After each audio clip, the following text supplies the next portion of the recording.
ಧನ್ಯವಾದಗಳು.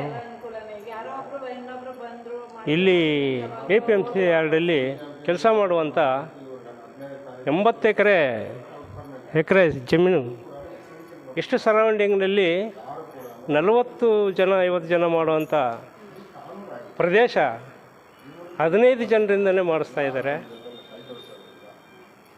ಇದು ಹಳೆಯ ಕಾಲದ ಒಂದು ಈ ಜೀತದಾಳ ಪದ್ಧತಿ.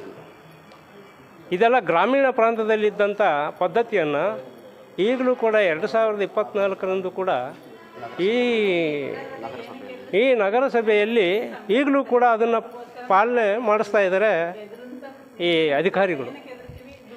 ಇಲ್ಲಿ ಯಾವುದೂ ಕೂಡ ಅವರಿಗೆ ಕಾರ್ಮಿಕರಿಗೆ ಸೌಲಭ್ಯಗಳನ್ನು ಯಾವುದು ಕೂಡ ಪರಿಪೂರ್ಣವಾಗಿ ತಲುಪಿಸ್ತಾ ಇಲ್ಲ. ಒಂದು ಹಣದ ವಿಚಾರ ಆಗಿರ್ಬೋದು, ಅಥವಾ ಅವರಿಗೆ ರಕ್ಷಣೆ ಅಂತಂದರೆ ಒಂದು ಗಮ್ ಶೂ ಆಗಿರ್ಬೋದು, ಹ್ಯಾಂಡ್ ಗ್ಲೌಸ್ ಆಗಿರ್ಬೋದು, ಇತರೆ ಪರಿಕರಣಗಳು ಅವರಿಗೆ ಸಿಗದೇ ಇದ್ದು ಅದರಲ್ಲಿನೂ ಕುಂಠಿತ ಮಾಡಿ, ಸಂಬಳದಲ್ಲಿನೂ ಕುಂಠಿತ ಮಾಡಿ, ಕಾರ್ಮಿಕರಲ್ಲಿ ಕೂಡ ಕುಂಠಿತ ಮಾಡಿ, ಇದನ್ನೆಲ್ಲ ಪ್ರಶ್ನೆ ಮಾಡೋಕ್ಕೆ ಕಚೇರಿಗಳಿಗೆ ಹೋದರೆ ಅಲ್ಲಿ ಬೇರೆ ಬೇರೆ ಫೋಟೋಗಳು ಇರ್ತವೆ ಹೊರತುವೆ ಬಾಬಾ ಸಾಹೇಬರ ಒಂದು ಫೋಟೋಗಳು ಕೂಡ ಇರಲ್ಲ. ಇದು ಏನು ತೋರಿಸ್ತಿದೆ ಅಂತಂದರೆ ಈ ಒತ್ತಡ ಕಾರ್ಮಿಕರ ಮೇಲೆ ಹೇರುವಂಥದ್ದು ಮತ್ತು ನ್ಯಾಯಯುತವಾಗಿ ನಮಗೆ ಸಿಗಬೇಕಾಗಿರೋ ಸಂವಿಧಾನ ಪ್ರಕಾರವಾಗಿ ಸಿಗಬೇಕಾಗಿರುವಂಥ ಏನು ನಮಗೆ ಸೌಲಭ್ಯಗಳು ಅಥವಾ ವಾರದ ರಜೆಗಳಾಗಿರ್ಬೋದು, ಇವೆಲ್ಲವನ್ನು ದೃಷ್ಟಿಯಲ್ಲಿ ಇಟ್ಕೊಂಡು ನೋಡಿದಾಗ ನಮಗೆ ಕೊಟ್ಟಿರೋವಂಥ ಬಾಬಾ ಸಾಹೇಬರು ಕಾನೂನು ಪ್ರಕಾರವಾಗಿ ಕೊಟ್ಟಿರುವಂಥದ್ದನ್ನು ಏನನ್ನೂ ಸರಿಯಾಗಿ ತಲುಪಿಸ್ತಾ ಇಲ್ಲ.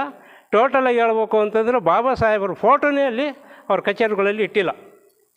ಇದು ತುಂಬ ಹೀನಾಯವಾದ ಆಲೋಚನೆ ಅವರಲ್ಲಿ ಇದೆ.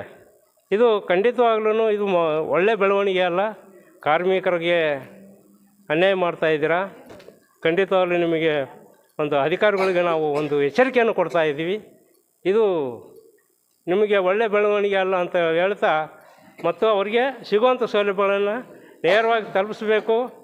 ಮತ್ತು ಕಾರ್ಮಿಕರ ಲೇಬರ್ಗಳು ಎಷ್ಟು ಜನ ಇರಬೇಕು ಅನ್ನೋದ್ರ ಬಗ್ಗೆ ಕೂಡ ಅವರು ಗಮನ ಹರಿಸಿ, ಮತ್ತು ಅವರ ವೇತನಗಳನ್ನು ಕರೆಕ್ಟಾಗಿ ಮತ್ತು ಅವ್ರು ಸಿಗುವಂಥ ಸವಲತ್ತುಗಳನ್ನು ಕೂಡ ನೇರವಾಗಿ ತಲುಪಿಸ್ಬೇಕು. ಇಲ್ಲ ಅಂತಂದರೆ ನಾವು ಹೋರಾಟ ಮಾಡೋದಕ್ಕೆ ನಾವು ಸಿದ್ಧವಾಗಿದ್ದೀವಿ ಅಂತ ಹೇಳ್ತಾ ನಾನು ನನ್ನ 4 ಮಾತನ್ನು ಮುಗಿಸ್ತಾ ಇದ್ದೀನಿ.